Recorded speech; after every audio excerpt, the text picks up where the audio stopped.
Aside from road safety issues, a number of newly recruited graduate teachers in Ghana say they will boycott the classrooms if their 7-month salary arrears are not paid at the end of this month. The affected teachers, numbering over 400, say the appointments started on the 1st of September 2016, but they are yet to receive any salary. Kwesi Deborah reports. Knows how we are surviving. Some of us have a lot of, we are paying bills, water bills, electricity bills, and then as of now, we are even relying on our family members or parents for support. Renting of accommodation, paying of utility bills, even how to even get money to survive in our various schools has become a big problem. Some of the teachers who were recruited have been dependent on students dining alone, and without this, they can't even survive. Dubbed Coalition of Newly Recruited Graduate Teachers of Ghana, the group tells Joy News they have gone through established recruitment processes. Public Relations Officer of the coalition, Elvis Kwameba, says several petitions to the Ministry of Education and the Controller and Accountants General's Department have yielded no fruitful results. We are graduate teachers who have gone through the established recruitment process of the Ghana Education Service to teach science, math, English and geography in the various senior high schools across the country. This was preceded by the writing of a recruitment examination which was conducted by the West African Examination Council.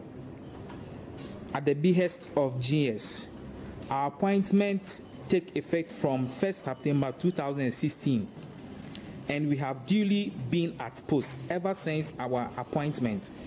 Evidential records are bound to prove this. We have gone through the required processes that should effect payment of our remuneration. Unfortunately, however, the payment has not been forthcoming. A greater percentage of us have gone through the required staff ID acquisition and subsequent biometric registration, while some are still waiting to receive their staff ID numbers. Those who have gone through the biometric registration have not been paid their salaries. We are in the 7th month of employment with no payment or salaries, making teaching very difficult for us. The reason for non-payment of salaries, we are told, is that our staff ID numbers need to be unblocked. The very questions we want to ask are, is it our duty to unblock these numbers? How are we expected to be efficient in the classroom when our physiological and psychological needs are not satisfied? Kwesi Deborah brought us that report. On to some other issues. A kidney disease expert is appealing to government to relieve import duties on kidney treatment drugs and equipment. Professor Ben Egan of the Comfort Anoche Teaching Hospital believes such a move will bring down the cost of kidney disease treatment, which he says is very expensive.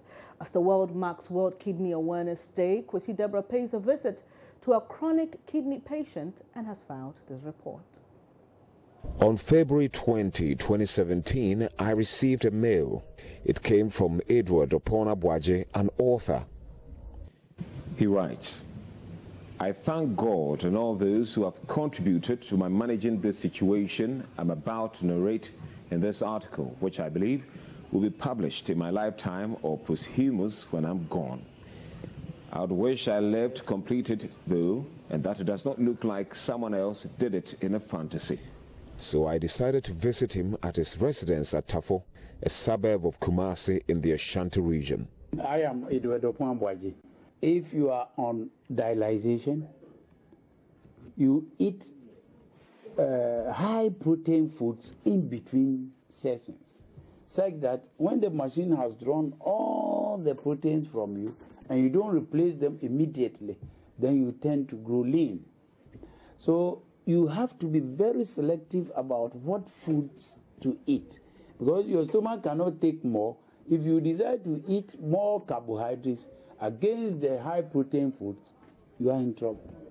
I, for one, have been prescribed to take 6 pieces of eggs a day, just the albumin, not the yellow type, okay, yoke. The wife has been supporting him with the income she generates from sale of onions. He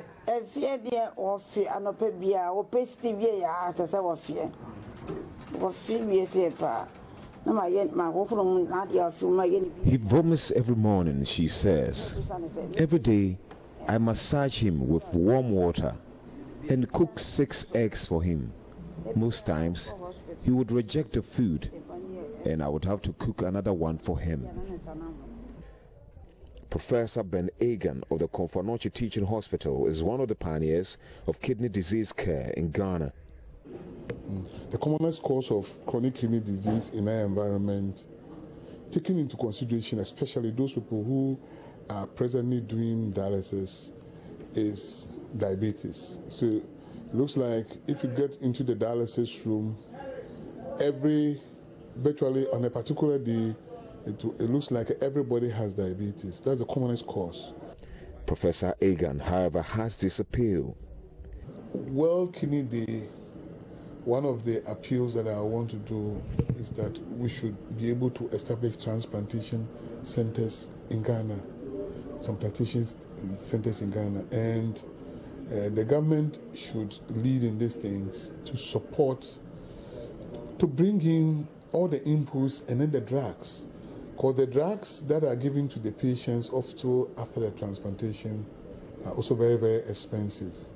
And in India, they have generic forms of these drugs, very cheap, and then they are able, so that is helping their transplantation, their transplantation programs. So the government can support in this particular area so that things meant for chronic kidney disease patients or kidney failure patients, they can enjoy tax holidays. And I really want to lay emphasis on chronic kidney disease patients. I want to appeal to people. I am not appealing to you, so you bring all your money to me. You yourselves, you have problems. You have wives, children, you take care of your property and things like that. But if, for instance, a church will take it up and say every Sunday, let everybody bring along 50 pesos to go and help our brother for this week. And everybody, 50 pesos, you can do it. Why not? To support us. And we are not saying bring me 5 million, because you yourself, you don't have so much. But 50 pesos times 100 people will be some money. Reporting for Joy News, Kwesi Deborah. And that report was to commemorate Kidney Awareness Day. Let's revisit the issue of road safety in this bulletin. Now, it's been a week since a truck got involved in an accident on the newly constructed Nkrumah Interchange at Circle. Joy News' Mapito Sibidi visited the accident scene to see if the interchange has been cleared for regular traffic flow and how different hawkers and others around the bridge have been carrying out the activities there. I am reporting from the Nkrumah Circle Interchange, where a container fell from a truck about a week ago. According to eyewitness, it seems that the driver lost control of his car, and this is what caused the incident. A week later, the area of the incident is still barricaded, and we want to find out from the street vendors and anybody passing underneath here what they feel about the situation. I was here almost 3 days today when I saw the contractors came here saying that they want to fix the thing. So I went there to interview them, and they are saying that they want to fix it. But our students sit down since yesterday and 3 days today. They just put a bridge from there, whereby I did not see anything showing that they are fixing the thing back. So my problem is now what we want to tell the government, for the government to do what? To help us fixing that matters there, because we don't know what is going to happen from now to tomorrow or for the next day coming. They're not safe. The contractors, they haven't tried at all, because at some different places, assuming that thing happened before 24 hours, they have to fix it back. This thing they leave it like that almost a week now, and something else can happen more than that again. So we are still looking for them to come and repair it.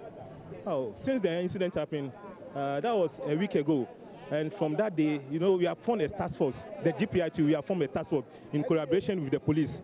And we don't allow the cars to park here. When they park, when they alight the passengers, we sack them. We don't want them to park here. So it's like now the place is, calm, and everything is going on smoothly over here. A week later after the incident, the railings still have not been fixed. The people around here are extremely worried about their safety. I'm Apita Sibidi reporting for Joy News. Here in our studios in Kokomlemle, my name is Benis Abubedu.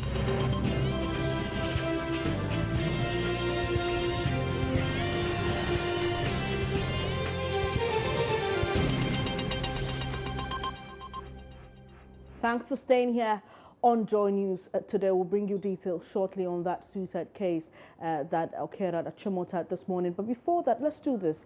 A newborn child dies in Ghana every 15 minutes. Usually it's because of the lack of personnel in many of the country's hospitals where their services are most needed. In the third of our Women on the Move series marking International Women's Day this week, Joy News' Justice Bedo has been to the Upper East region to meet the only female doctor at the newborn care unit of the regional hospital there, working to change the story.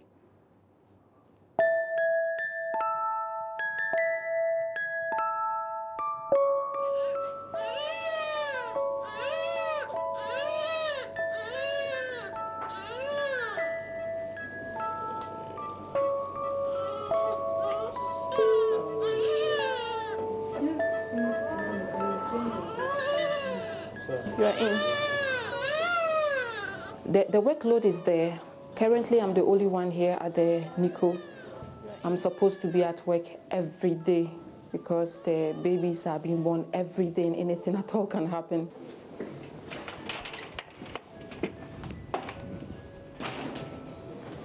I respond to the name Gillian Boogie. Yes, I'm born to a retired Captain Boogie. And then my mom is also a retired midwife. Good morning, good morning. Okay. How many babies do we have today? Okay, this is baby Patricia. Okay, the baby was brought from Burkina Faso. Apparently this baby was found in a KVIP, in a pit. One old lady, according to the old lady and then the Reverend sisters that brought her to this place, the old lady had gone to free herself, and then she realized that there was something moving in the pit, that's in the KVIP pit. So she immediately called for help. They came, they removed the baby, and then they took the baby to a health center closer to the border, where they also referred the baby to us here. And the baby came unconscious actually and very jaundiced. So the baby has been on oxygen was on oxygen for 2 weeks, and then had a little bit of complications. And then, but as at now, the baby is about 35 days today, and is doing very well. So all what we are doing for this baby right now is to feed and then make sure that the baby gains weight. Latter part of 2016 also we had a baby like this. The baby was found in a polythene bag, and then with a cord tied around the baby's neck and with a polythene also tied around the baby's neck. The baby was also rushed in here in our unit, and then the baby is actually doing very well now, and the baby is at the orphanage. It's okay, sorry. After my primary and then secondary education, I left the country to Russia to go study medicine. After successfully completing in 2011, I came down home to serve my mother, Ghana. So I had 1 year, 6 months training, house job training in Tamale Teaching Hospital as a house officer. Yes, so whilst there, we kept on hearing that there were shortage of doctors up north. That's Upper East region. Before we came, it was quite scary. The response we had, it's so far, and then there are no lights there, and then. But when we came, it was a different story altogether. Yeah. You are surrounded by men. That's just the reality. And then at times I feel I would have to prove myself. And then once I felt I had it, that was it. But then I also realized that what I actually do is that I try to kill them with competence. Yes, so I believe that the only way to convert someone who does not believe in what you are doing or does not believe in you is just to do your job very well and then to succeed in whatever you do in spite of them being around or not. There was a time I was walking in town and one man called me and was telling me, Dr. Boogie, you know you have to start family planning. I was like, why? So you have a whole lot of babies in Bolga.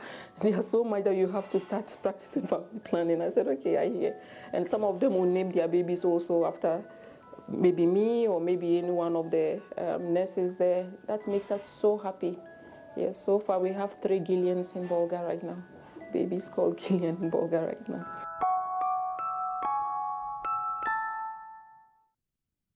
We have other interesting stories making a part of our Women on the Move series. Stay with us here on Joy News for all those stories. Still on women-related news, acting Upper West Regional Director of the Department of Gender, Charity Bature, has called on traditional rulers to work assiduously to eliminate all forms of gender violence and socio-cultural practices that are inimical to the growth and development of women in the country.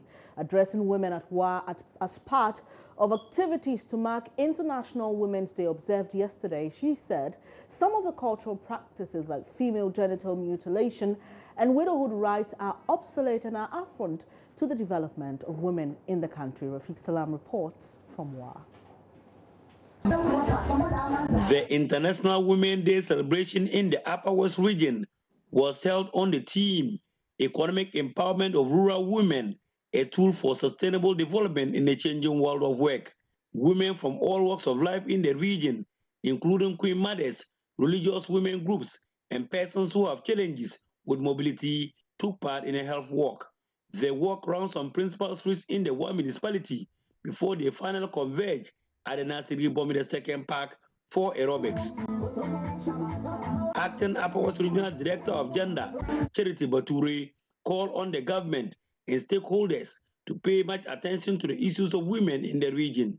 She cited the issue of farming, where several women would have loved to go into, but has no access to neither land nor collateral facility. As a place like Wais, there's no single woman. One stood, two of them stood, but they all lost. So we will pray that in the process of appointment, the government should make cautious efforts in ensuring that women are part of the assembly, so that in decision making we can also play our key role. We have women who are into agric, but access to land and access to credit becomes an issue. We will call on our various religious leaders to devote certain portions of our lands to women who will use it for farming to assist our homes. And to the various financial institutions, we know up north women do not own assets.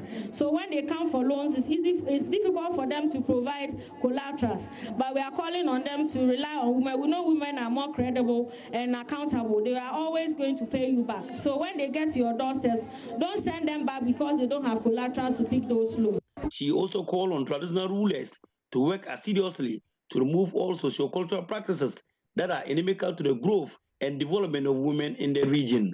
We are calling on them to ensure that we eliminate all forms of gender-based violence against women and cultural practices that do not favor women in our communities, such as our widowhood rights, that of FGM, and all others that do not benefit the women. We want them to be part of us in society, so we should give them that opportunity to be able to exhibit their potentials at all levels that they may find themselves. News, Rafiq Salam. Wow.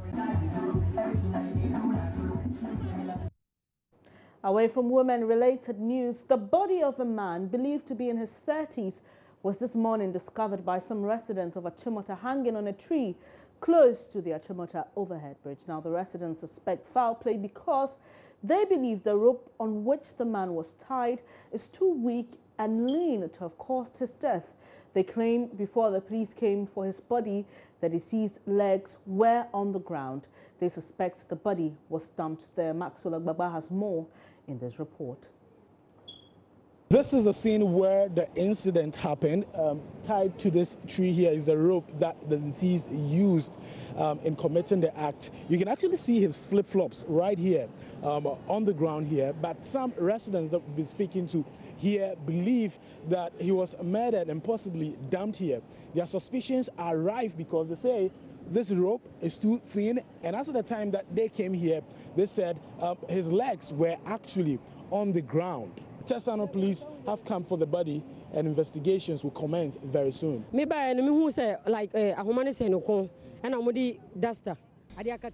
I came, the rope was hanging around his neck.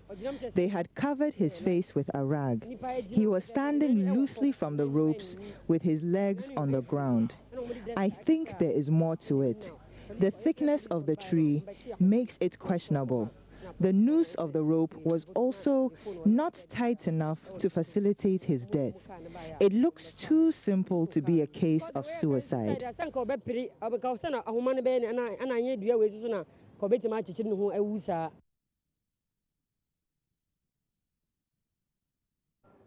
When we come back here on Joy News Channel, we'll bring you the report on an alleged prostitute killed at Bachona over 20 Ghana cedis.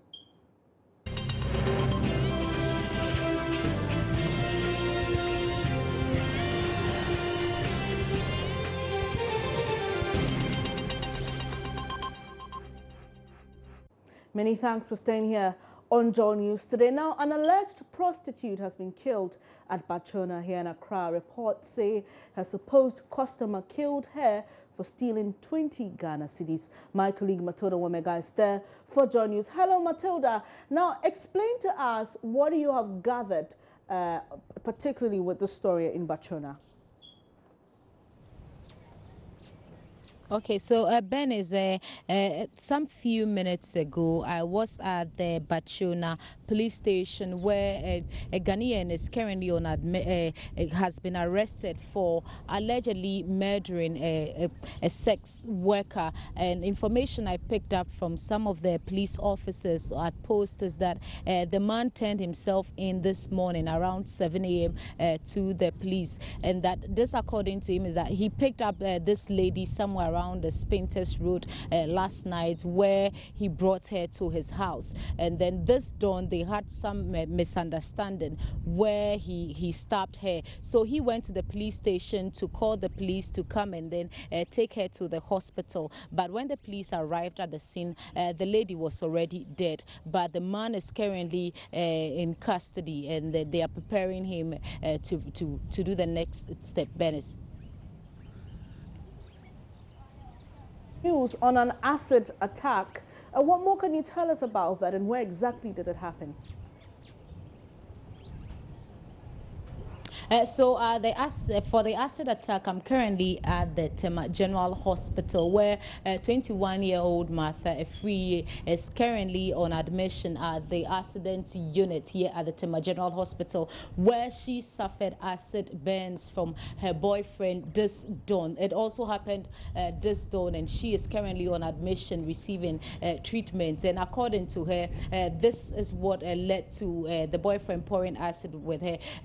She has been living with this boyfriend for the past 1 year, and due to some form of abuse she has been suffering in the hands of the boyfriend, she told him that she was no longer going to be in that relationship. So she decided to pack her things from the boyfriend's house and move to her parents' home somewhere around Pram Pram. And she moved to her parents' home at Pram Pram, only for this boy to follow her up to the place this dawn, and then poured the acid on her sibling, and then her landlady who shares the same room with her. So 3 people, I must say, suffered acid burns. But it's this lady, the 21-year-old Martha Efriye, who is currently on admission here at the Tema General Hospital, Benis. Matilda, do we know what has happened to this gentleman who, allegedly poured the acid on her? So information I picked from her family is that this young man in question, the boyfriend, has been picked up by the police and he is currently in custody, Benis. Matilda, and have you been able to see this lady who's been affected by this attack? And can you just give us a mental picture of what you saw? So, Benazir, this lady we are talking about, so luckily her face didn't suffer much of the burns, but somewhere from her neck down to her feet, you could see that she has suffered from her breast all over the acid burns. It's showing from her neck down to her leg, her feet. She has completely damaged, Benis. And have doctors been telling us what degree of burn she suffered? I'm yet to speak to the doctor who is attending to her. I'm told the doctor is currently attending to other patients. So we are still here trying to get some more information as to what next is going to be done. Benis. Thank you for those updates, Matilda. That's my colleague Matilda Wemega coming to us from the Nkrumah General Hospital, where she reports of a 21-year-old lady who suffered an acid attack by her boyfriend. And she also brought us a report of an alleged prostitute who was killed at Barcelona, over 20 Ghana cedis. Now we are hearing from the man who actually stabbed her that he actually picked her up from Spintex as a sex worker, but this time there was a bit of misunderstanding which led to her death, and he actually turned himself in to the police there.